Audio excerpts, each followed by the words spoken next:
ब्रह्ममुरारिसुरार्चितलिङ्गं निर्मलभासितशोभितलिङ्गम्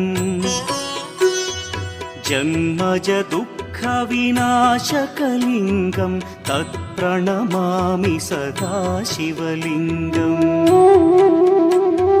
देवमुनिप्रवरार्चितलिङ्गं कामदहन करुणाकरलिङ्गम्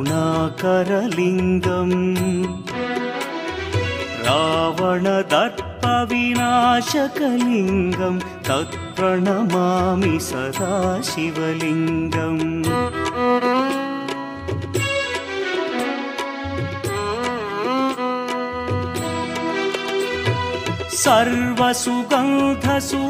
सर्वसुगन्धसुलेपितलिङ्गं बुद्धिविवर्धनकारणलिङ्गं सिद्धसुरासुरवन्दित